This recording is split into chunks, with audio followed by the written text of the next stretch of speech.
Shalom, ladies and gentlemen. We know this week's Parsha is VaYeshev, and it's Chanukah. Sunday night is Chanukah. We wish everybody a very happy Chanukah, a Chanukah full of light. After the tragedy that happened in San Bernardino, we hope that the darkness of terrorism goes away and the world be filled with the light of Mashiach, hope, peace, prosperity, and safety.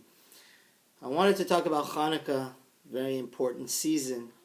What is the essence of Chanukah? How does it practically relate to our day-to-day lifestyle? And what is this correlation to this week's Parsha VaYeshev? Chanukah was a battle between the Greeks, the Yevanim, and the Maccabees, the Jewish Kohanim that were the heroes. But it wasn't only a physical battle. It was a battle about what's the goal of life, what's the essence of life. The Hellenists tried to shove down our throat their philosophy that the greatest achievement, the pinnacle, the climax of life is self-worship. The center of life is me, myself, and I. The more you could enhance your pleasure of this world. They worship the body, they created the Olympics. But the Jew, on the other hand, he believes that the center of the world is God. The goal, the essence, what it's all about is worship of God, the Torah, the community, the family. And this is really what Yosef teaches us in this week's Parsha.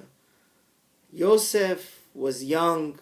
He was abandoned and stabbed in the back by his own brothers. And a lady, a married woman, his master's wife, Zolecha, showed him love. Showed him.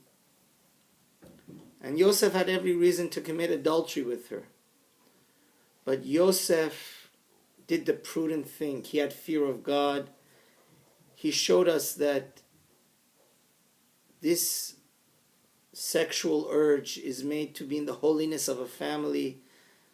Everything God gives us is not for self-worship, is not for self-indulgence. Yosef is called the righteous, Hasadik, because he passed the test. He is the antidote. He is the embodiment of what Judaism is about. He is the antithesis of the Greek lifestyle. Yosef had every reason to cheat and be with that woman, Zolecha, his master's wife.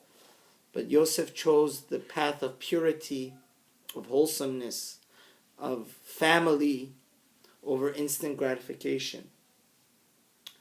So this is the fight that we need to fight, especially our teens are exposed to this lifestyle, our college kids, our youth, and every single one of us.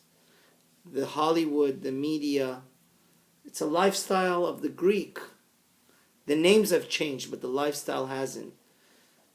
The world permeates with this philosophy of self-worship. And man deserves, it's my right to have as much pleasure as I want. And the center of everything is that narcissistic me. The Greeks, in a way, are winning.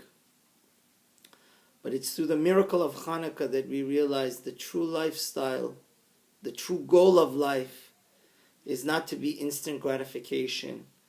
The true goal of life is to realize God, family, community, selflessness, like Yosef, is the center. And we can't fool around. And the Greek, because he worships himself, he's full of himself. He's full of vanity. He's full of haughtiness. Ga'ava. But Yosef was gorgeous looking. He was so handsome. He was smart. And he was successful in anything he did. Where in any situation he was number one. But Yosef always gave credit to who? To God. So let us be humble, let us be modest, and let us be pure like Yosef. That's why the Maccabees, that's the light, that's the true light of our soul. Because we tend to forget and neglect our neshama, our pure soul. The body, we must take care of it, but it's not the ends. It's the means, and the main thing is our neshama, our pure soul. That's what Yosef teaches us. That's what the Maccabees risked their lives for, to teach the world that mankind has to act more like an angel.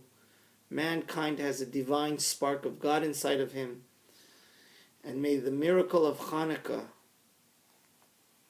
the miracle of realizing that God and Torah and family is the center of our life, bring to true happiness, peace, and light to every second of our day. Amen.